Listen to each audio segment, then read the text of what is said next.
Hi, Sarap Ben's Mommies! Etong recipe natin today, pwede natin itong panghanda ngayong darating na Pasko. Cheesy, creamy, chicken, white sauce lasagna. At pwede rin natin itong gawing cheesy, creamy, chicken, baked macaroni. Kung nagustuhan nyo yung ating recipe ng no-bake macaroni, paniguradong magugustuhan nyo din ito. Pwede natin itong panghanda any occasion, lalo na ngayong darating na Pasko. Eto, umpisahan na natin. Magpapakulo tayo dito ng chicken.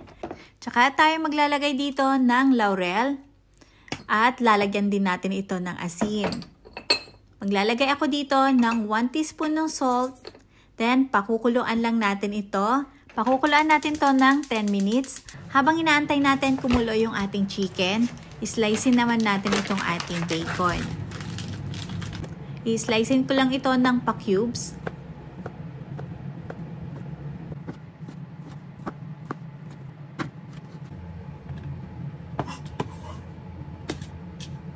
Kapag na-slice na natin yung ating bacon, then mag-prepare na rin tayo dito ng garlic. Maglalagay ako dito ng 6 cloves ng garlic. Then, maglalagay din tayo dito ng onion. Ang gagamitin natin is white onion. Kalahating white onion lang yung ilalagay natin. Then, i-check na natin yung ating chicken. Ayan, after 10 minutes, pwede na yung ating chicken. Then, hahanguin na natin ito.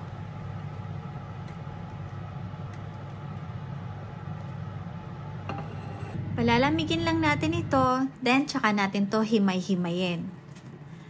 Pagkatapos nga natin to mahimay-himay, pwede na natin tong iset aside, then sunod na naman natin i-prepare yung iba pang mga ingredients. Kailangan natin dito ng 1 can ng all-purpose creamer and 400 ml ng fresh milk or evap milk. Lagay tayo sa ating frying pan ng 3 tablespoon ng butter.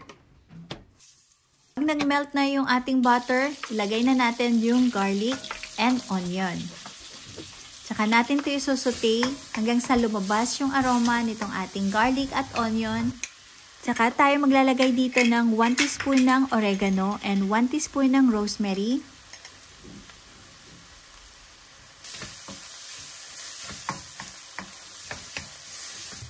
Sunod na natin ilagay yung ating bacon. Lagay na rin natin yung ating chicken. Tsaka natin ito isangkot siyang mabuti para mas masarap ang kalalabasan ng ating white sauce. Tsaka tayo maglalagay ng 3 tablespoon ng flour. Tsaka natin ito haluing mabuti para iwas mamuo yung ating flour na nilagay. Then, after natin itong mahalong mabuti, lagay na natin yung 2 cups ng chicken broth, yung pinagpakuluan natin ng chicken kanina. Then, haluin lang natin itong mabuti hanggang sa lumapot ito. Then, lagay na rin natin yung 1 can ng all-purpose creamer. Haluin lang natin itong mabuti. Sunod na rin natin ilagay ang 400 ml ng fresh milk or 2 cups ng evaporated milk. Haluin lang natin itong mabuti. Then habang inaantay natin kumulo ito, lagyan natin yung 1 box ng cheddar cheese. Ang gamit ko dito is Eden cheese. Para mas masarap yung ating white sauce, ilagay natin lahat yung ating cheese. Huwag nating titipirin para mas creamy at cheesy yung ating white sauce. Kapag nahalo na natin ito, maglagay na rin tayo dito ng salt and black pepper. Mag-add na rin tayo ng 1 teaspoon ng nutmeg. Haluin lang natin ito mabuti. Luto na po ito. Then, set aside. Sunod naman natin gawin yung ating lasagna. Bali, gagamitin ko dito instant lasagna po, 250 grams. Dito sa indication ng box, hindi na kailangan pang pakuluan yung lasagna. Diretso na natin ilagay sa sauce, tsaka natin to i-bake. Sobrang na-amaze ako dito sa nabili kong lasagna kasi hindi na ito matrabaho dahil diretso nang ilalagay na daw natin yung sauce. Sobrang natuwa naman ako dito at bibili pa ako ng mas marami pa nito para just in case na magluto ako ng lasagna ay napakadali lang at hindi na matrabaho pa, di ba? Ayan, ilalagay lang natin yung lasagna dito sa ibabaw. Tsaka natin to ilalagay yung another coating ng white sauce natin.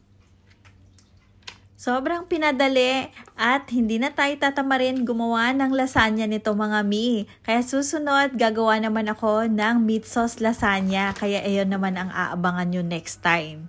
So ito, maglalagay na tayo ng mozzarella cheese sa ibabaw nito bago natin to i-bake.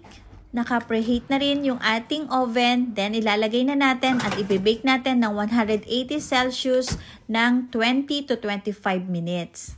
Dahil meron pa tayong natirang white sauce, pwede pa tayong gumawa ng chicken white sauce baked macaroni. Kaya kapag napanood mo itong video natin na to, pwede ka namang mamili kung lasagna or macaroni ang gagamitin mo dito sa recipe natin na to.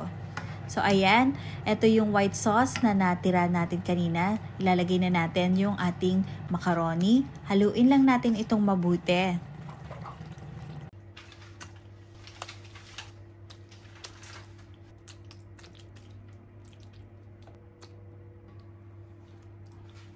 Tsaka tayo mag-a-add dito ng mozzarella cheese sa ibabaw bago natin to i-bake. Luto na yung ating lasagna. Ayan, sobrang sarap at ang bango. Itsura pa lang, nakakatakam na. Maglagay lang ako dito ng dried parsley para sa garnish natin, para mas maganda.